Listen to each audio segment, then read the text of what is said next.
The forest swallowed us. It wasn't the Germans killing us. The forest itself was killing us. From the post-war testimony of a soldier from the 28th Infantry Division. For 3 months in the Hürtgen Forest, trees, mud, and freezing cold tore American units apart, piece by piece. September 1944, the Belgium-Germany border. The war was going well, at least that's how it looked. Allied forces had been pushing forward without stopping since the Normandy landings. Through France, through Paris. The Germans were falling back. Commanders were talking about the war being over by Christmas. Then the Hürtgen Forest appeared in front of them. Stretching along Germany's western border between Belgium and Germany, this forest looked small on the map. Around 80 square kilometers. The plan was to push through it, reach the Roer River, and from there open the road into the heart of Germany. It looked straightforward, but the first units to enter the forest understood immediately. This place was different. The trees were so dense that the sky disappeared in the middle of the day. The ground was a mixture of mud and rotting leaves. Every step sank into it. German defensive lines had been prepared months in advance. Wire obstacles, minefields, machine gun positions built into bunkers, and snipers positioned high in the tree canopy above. Private Ernest McDaniel described that first day this way. When I stepped into the forest, the sun was gone. There were only trees and silence. That silence was the thing that frightened me most. The silence didn't last long.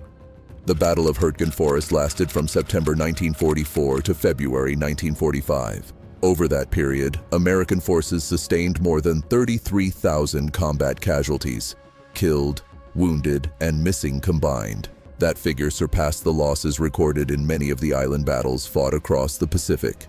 Yet because the battle was overshadowed by other operations on the Western Front. The first week, everything went wrong. When American units entered the forest, none of their tactical training applied. They knew how to fight in open terrain. They knew how to advance with tank support. They knew how to call in air support. But in Hürtgen, tanks couldn't get through. The trees were too dense, the ground too soft. You could call for air support, but the aircraft couldn't see anything below the tree line. Radio signals cut out inside the forest, and companies lost contact with each other. The Germans knew all of this. German commanders had turned this forest into something close to a fortress. Behind every cluster of trees sat a machine gun position. Artillery had been calibrated to detonate at treetop level, so when shells exploded, they sent wood splinters and metal fragments raining straight down. Digging a trench offered no protection because the blast was coming from above. Sergeant Ralph Shaps described those days this way. You hit the ground, but it didn't save you. The shell hit the tree. The tree didn't explode. The shell exploded, and wood and metal went everywhere. You had nowhere to go. Within the first 3 days, one company had been nearly wiped out. Back at command, officers reading the reports couldn't make sense of what they were seeing. How had so many men been lost so quickly? The answer was straightforward. The forest was a trap, and they were already inside it. It never received the attention in history books that its scale deserved. Military historians describe Hürtgen as one of the costliest and most controversial American operations of the entire Second World War on the Western Front. The tree burst tactic used by the Germans at Hürtgen was responsible for a large proportion of American casualties throughout the battle. When artillery shells struck the treetops and detonated, they scattered wooden shrapnel downward across a wide area. Standard trenches provided almost no protection against this kind of blast pattern. The fact that American units had never encountered this tactic before caused casualties to rise dramatically in the opening weeks. The forest's density also effectively neutralized the two main advantages American forces relied on, air support and armored vehicles, almost entirely. November 1944, 6 weeks inside the forest. Command had a decision to make. Pulling back from Hürtgen was possible, bypassing the forest entirely, swinging around to the south, finding a different route. All of it was possible.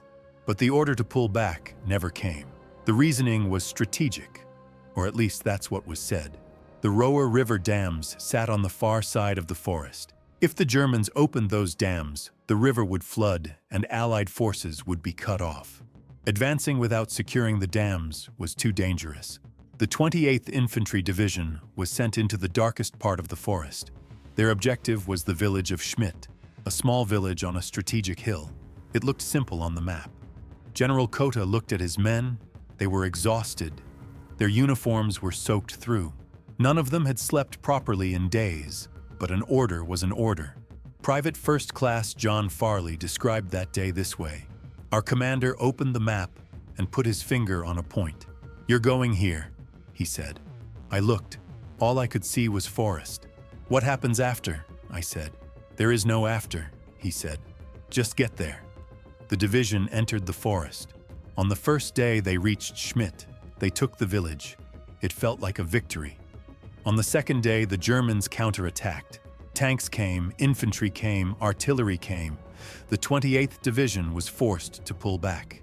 Within 3 days, the division had been nearly destroyed. The 28th Infantry Division suffered more than 6,000 casualties during the Schmidt operation, nearly its entire combat strength. One of the central reasons for the failure was logistics. The narrow forest roads blocked supply vehicles from moving forward, and the men at the front were cut off from ammunition, food, and medical supplies. The speed of the German counterattack had also not been anticipated. The Schmidt operation remains to this day one of the most critically examined and heavily criticized American military operations of the entire war. December 1944. Deep inside the forest, the cold had become an enemy of its own. Temperatures had dropped to -15. Soldiers had been walking in wet socks for days, and many had lost feeling in their feet. They called it trench foot. The tissue was dying, the feet swelling and turning dark. Medical help couldn't get through. Wounded men lay in their trenches for hours, sometimes for days. There weren't enough personnel to carry them out. The roads were blocked, and the forest consumed everything. Private Clarence Blakesley described those days this way. "There was a man lying next to me. He'd been shot in the leg. I tried to pick him up, but I couldn't get up myself. My feet were gone too.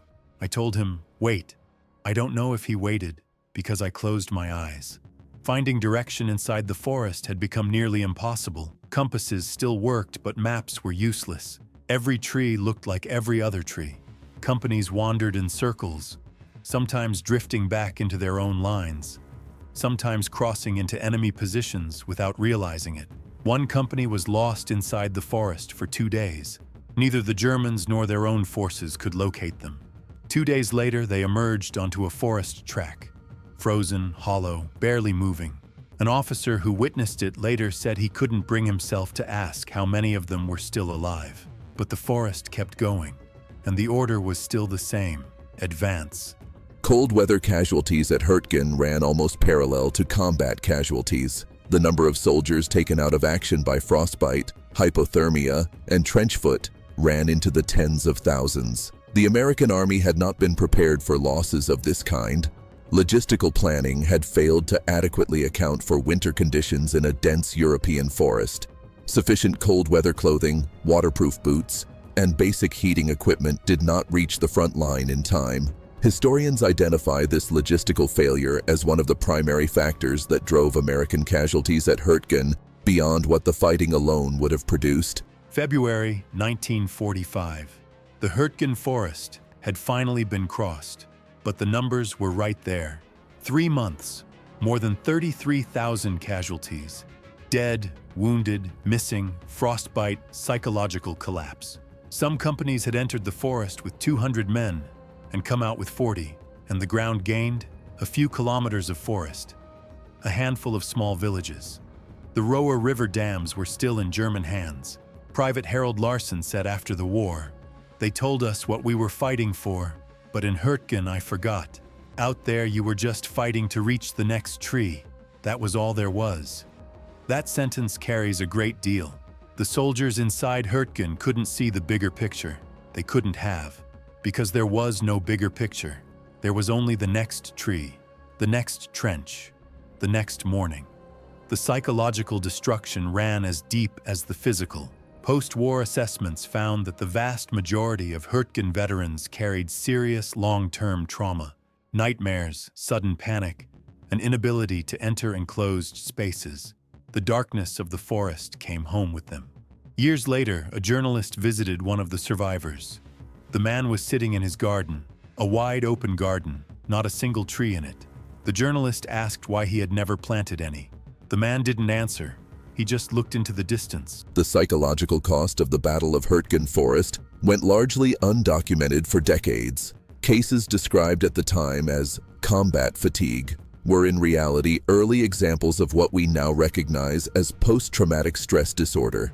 Some unit commanders wrote in their reports that their men had become unable to follow orders, that even small sounds triggered panic responses. Those reports were largely ignored by senior command at the time. Hürtgen was over, but how it would be remembered was far from clear. Because almost immediately, the Battle of the Bulge arrived, Germany's last major counteroffensive, and everyone looked there. Nobody was asking what had happened in Hürtgen, how many had died, what had actually been won. The journalists were at the Bulge. The historians looked at the Bulge. Hürtgen quietly fell behind.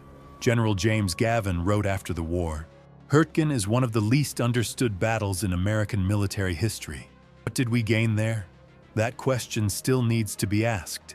That question is still waiting for a full answer. Some historians argue the forest could have been bypassed entirely. A different route to the Roer dams was available. Perhaps 33,000 casualties could have been avoided, but those decisions were never made, and those men are gone. Perhaps this is what Hürtgen leaves behind. Sometimes the largest lessons come from the least known battles. It is not the celebrated victories, but the dark forests that show you what war actually is. The Battle of Hürtgen Forest continues to be debated from a military strategy perspective to this day. Critics argue that the strategic importance of the forest was overstated, and that American command lacked the tactical flexibility to adapt.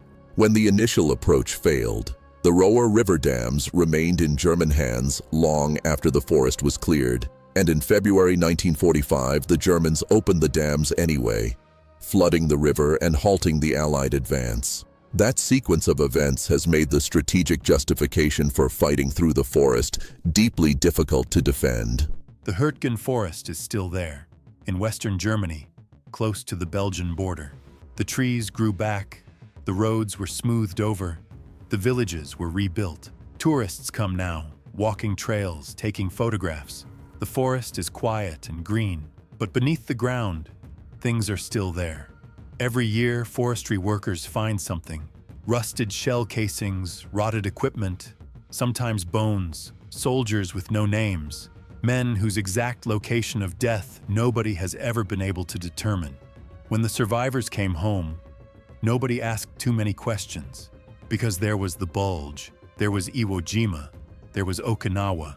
The war was still going, and Hürtgen closed like a small parenthesis inside history.